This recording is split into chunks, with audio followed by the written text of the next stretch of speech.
Hey guys, so pretty big news just dropped around the second set of Shadowverse Swords Beyond. So they've just revealed a bunch of legendary cards. So in today's video, we're going to go through each of those legendary cards. I'm going to give my quick thoughts on how good they're going to be and also how they're going to impact the meta. So let's get right into it. So the first card we're going to look at is Odin. It's a real game changer. It's a 7 play point neutral legendary with a 4/2 stat line and Storm. In addition, its fanfare allows you to select an enemy card on the field and banish it. Importantly, it doesn't say follower, it says card, which means that it can actually interact with the opponent's amulets, which was previously impossible in the first set of Shadowverse Swords Beyond. And so the big implication is Havencraft in particular, so all of the amulets can now be banished, and in particular, that includes Unholy Grail, right? So you can't leave that, you can't keep it on the board, because if they drop Odin, they get a 6 play point advantage, and they swing 4 damage to your face, which is game ending on the spot. Right, so it changes the way Havencraft has to play. In addition, it's very good against Forest. So as you know, Forest previously they could rely on Godwood Staff to permanently draw them cards every single turn.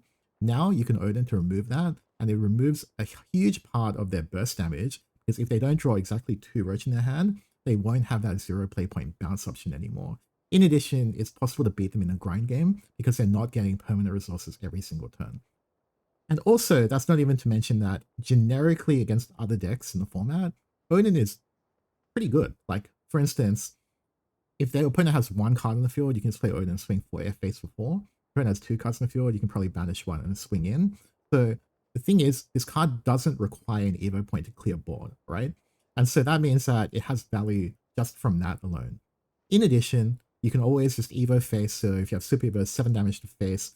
So if your opponent takes too much damage in the early game, this card will seal the game as well, right? So I think this card is very versatile, very flexible, and ultimately very strong. So I give this card a 4 out of 5.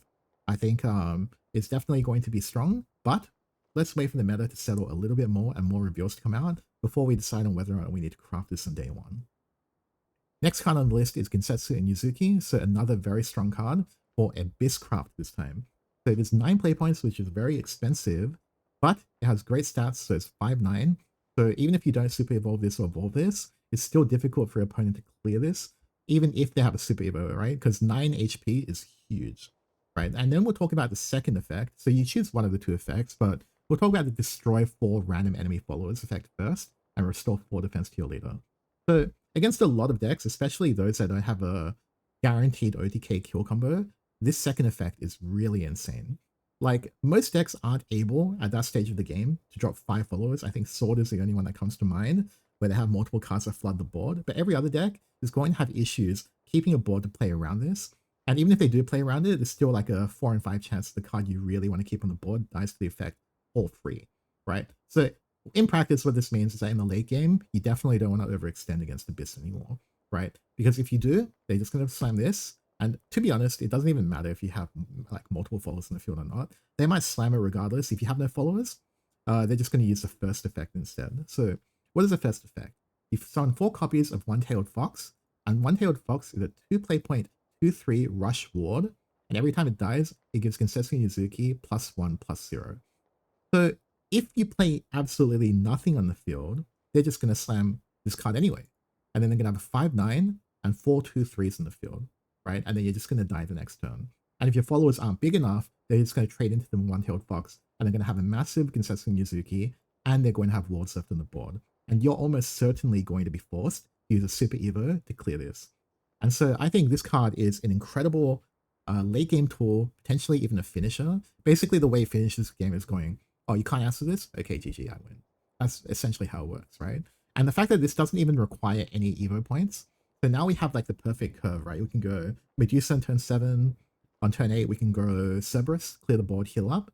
And on turn 9, we drop Ginsetsu and Yuzuki, and we don't even need Evo point. That's insane. So I think Abyss is eating very well. I think Abyss is potentially going to be a huge benefit just based on this card alone. I am tempted to give this card a 5 out of 5. I think unless the meta is power creeped so heavily that you can't reach turn 9 with Abyss anymore, this card is totally insane. It has counterplay to a majority of the meta decks right now. Yeah, 5 out of 5. So the next card we're going to cover is Phylene White Frost Bloom. This is another 5 out of 5 card, and it's for Dragoncraft this time. I think it's no surprise that the legends are really, really strong in Shadowverse, so it's going to hit your wallet pretty hard if every single legend is as strong as the ones that we've just looked at. But basically what this card does is a 2/2, 2 play point, Bane follower, right? So that's already good.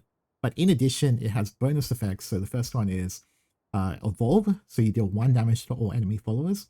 This isn't that useful in the early game, except against decks like, for instance, Swordcraft or maybe Forest, but where it really shines is a fanfare. When you're in Overflow, you add a White Frost Whisper to your hand.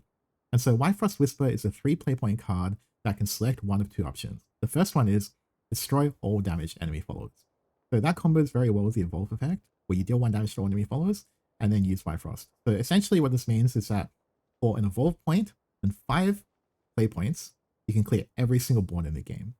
Literally every single one. So Amalia, goodbye. Kuon, goodbye. Everything is just dead against this, right? So it's like a 1 card option to stabilize your turn 2, your turn 3, your turn 4, your turn 5, your turn 7, whatever. As long as you have an Evo point available, this card will be good. In addition, you can also use White Frost Whisper to interrupt your opponent's combos. So although 3 play points is quite expensive, to be honest, I don't know how easy it will be to find opportunities to play this, but if you play this against Roach, for instance, they're not OTKing you. Like, they straight up can't OTK you. One thing to note is that if it's similar to how this type of effect operated in Shadowverse 1, effectively, they can draw into a card, and it won't be affected by this card. So that's how it generally works, but we'll have to wait until Worlds Beyond in order to know for sure. But this card is strong. It does cut off a number of decks from being able to do exactly what they want. So for instance, imagine you're playing against Roach, you play this in the turn they're about to decay you, all of a sudden they can't do it, right? Suppose instead you're playing against Abyss and you're scared of them dropping Yuzuki, right? The card that we just looked at. It's 9 play points, you play this, now it costs 10 play points. So then you can lock them out of playing that card. Unfortunately, there are, as I said, opportunities where they cop into the card and they can play it anyway. But if that happens, you can just call them a sack. So it's not really that big of a problem, right guys? So I think this card, 5 out of 5. Again, all of these legendaries are pretty insane, and I do believe that Phylene will see play in a majority of dragon decks. You can play in Face Dragon, you can play in Ramp Dragon, you can play it in pretty much every dragon deck. So I think this card is great. So next up, we have Mr. Wardhaven himself. So Wilbert, Desolate Paladin, the 6 play point Havencraft legendary, which is a 4/6 with Ward, and he has last words summon 2 copies of Holy Cavalier. Holy Cavalier is a 1 play point 1/2 Ward, and in addition, when you evolve Wilbert, you also gain the crest where every allied follower with Ward that enters the field gains +1/+2. So you want to draw this on curve, you want to evolve this on curve, and then afterwards it's very difficult for your opponent to deal with your warded followers for the rest of the game. I think there are certain issues with this card though, I will say. The first one is that you kind of have to draw this on curve. If you don't draw it on curve, your entire deck doesn't work, right? That's the first thing. I think secondly, it's going to be very easy to predict exactly what you're going to do. And I think because of the way this card works, right, you have to evolve it and you have to trade it into something, right? And then you get hard countered by Odin, unironically, right? They drop Odin, they banish this, and you're like, shee. And like essentially, you lose all of that tempo and you don't even get the last words effect and they push damage to face, right? And you've also used an Evo point while they don't use an Evo point. And if you were behind on board, because say they were wide and you had to Evo Wilbert in order to go over, you only cleared 1 follower, and if they drop Odin, then it's GG. Like, you can't really come back from that in most situations, right? So I would be tempted to give this card maybe like a 3.5 out of 5, but maybe a 4, depending on if the deck is actually good, right? We don't know what support it's got, but I think there's a pretty big issue with this particular card where there is a lot of counterplay available to it, and although it's going to be essential for Wardhaven, I don't think that this card alone is what's going to bring it to the top. So, yeah, it's a decent card, 3.5 out of 5. So next up is Gildaria Nathema of Peace. It's a 6 play point Soulcraft legendary that brings back the return of the keyword Rally. So what Rally does is every time a follower comes into play on your side of the field, the count goes up by 1. So if you played 19 followers before this card, and then you play this, it will super evolve for free. Every time another allied follower enters the field, you deal 1 AoE damage to all enemy followers, which is quite strong, and it combos with this card's evolve effect. So it's not an evolve effect per se, but it's more so when it evolves, right? You get 2 copies of Steelclad Knight, and they gain Rush. And because of the effect, you do 2 AoE damage as well. So effectively, you are clearing a majority of boards, and it only costs 6 play points, which means you probably have play points to play another follower as well, so it's probably 3 AoE. And on top of that, you're probably rushing your dudes in, and it's a super reverse, so you can trade in deal 1 damage. So this card is absolutely cracked in the late game, and I think if Soulcraft is able to stall you out for that long, they're probably going to win. But my concern is, number one, how easy is it going to be to reach Rally 20? Number two, there's so many high play point cards in the deck already. Can you actually fit this in? And if you do, what are you cutting in order to play it, right? And that's probably the biggest concern I have for the card right now. Overall, I think it's extremely good. I think we probably give it a 4 out of 5, just because I have a few concerns about its playability. But I suspect that eventually everyone's going to run 3 copies of this card. So, yep, better save your vials if you're a sword main. So the final card we have for today is Lanthm Anathema of Audacity. So it's an 8 play point 5/5 with the aura keyword, right? So what that means is that this card can't be targeted by enemy effects, and that makes it pretty hard to out. You definitely can't Odin it to banish, so you have to kill it the old-fashioned way if you want to, but it has last words Earthright 2, summon itself.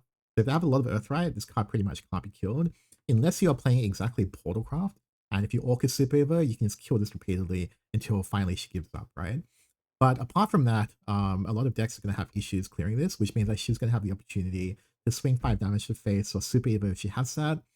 So this card is very, very strong. And speaking of Super Evo, when she's Super Evo, she clears 2 enemy followers in the field as well. So you really can't ignore this, but at the same time, you might be forced to ignore it, right?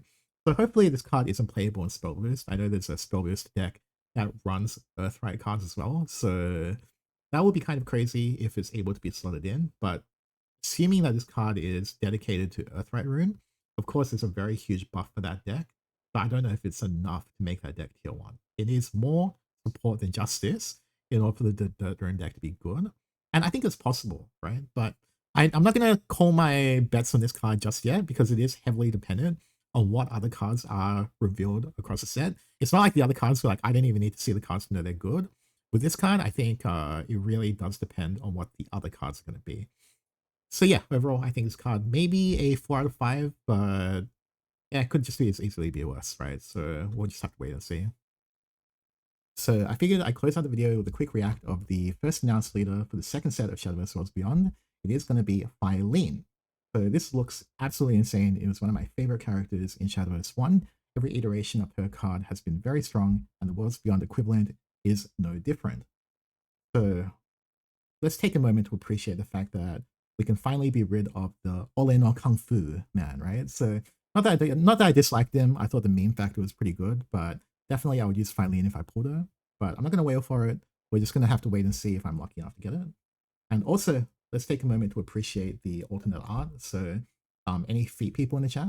I'm not one, but I think definitely if you are one, you kind of have to go for this home screen and alt art, right? Finally, we've got the Visage, so I probably won't get this one because I have the Drazane one anyways, but this looks pretty sick too. So we're not going to cover the Soulcraft Battle Pass one because that one looks pretty bad, not going to lie. So if you liked today's video, make sure to like and subscribe, and I will see you guys next time.